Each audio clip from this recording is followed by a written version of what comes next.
ঈশ্বরের শেষ বিচার এবং তার জনগণের নির্মাণ।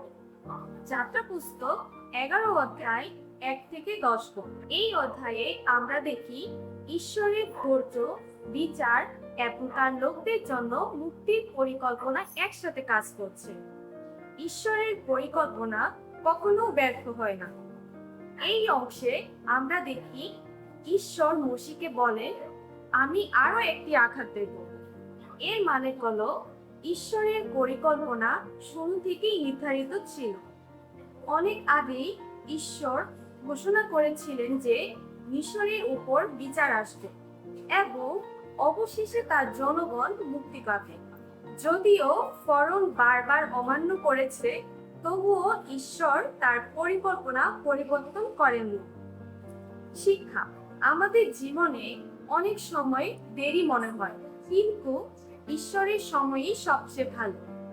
ঈশ্বর যখন কিছু বলে তা অবশ্যই পূর্ণ হয়। যতই সময় লাগুক না কেন, ঈশ্বর তার লোকদের সম্মান ও প্রাপ্য দেয়। ঈশ্বর ইসরায়েলীয়দের বলেন তারা যেন মিশরীয়দের কাছ থেকে সোনা ও রূপা চান।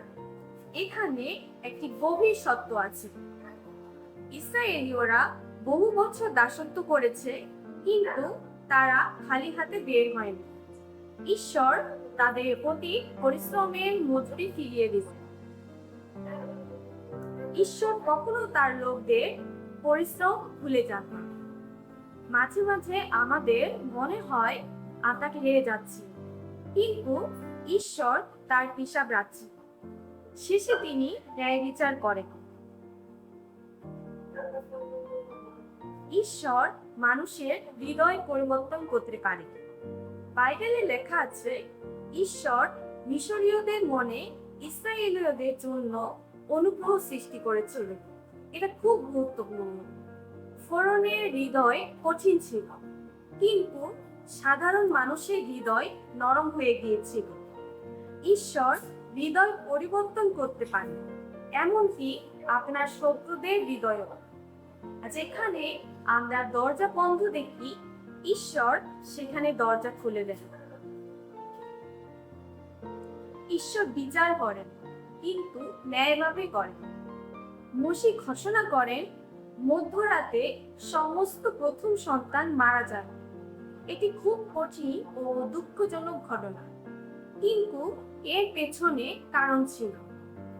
মিশর ঈশ্বরের প্রথম সন্তান ইসরায়েলকে ছাড়েনি, তাই বিচার তাদের উপর এসেছিল।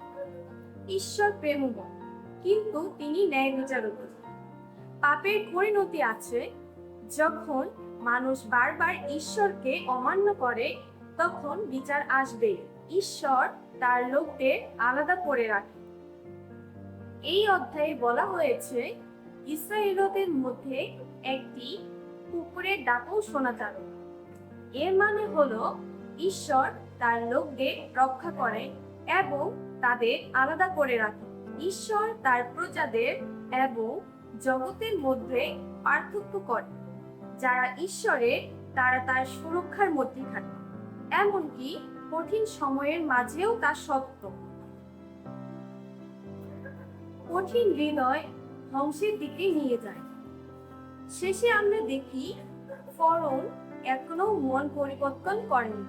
এটি খুবই ভয়ঙ্কর একটি বিষয়। বারবার সুযোগ পাওয়ার পরও সে ঈশ্বরকে অমান্য করেছে।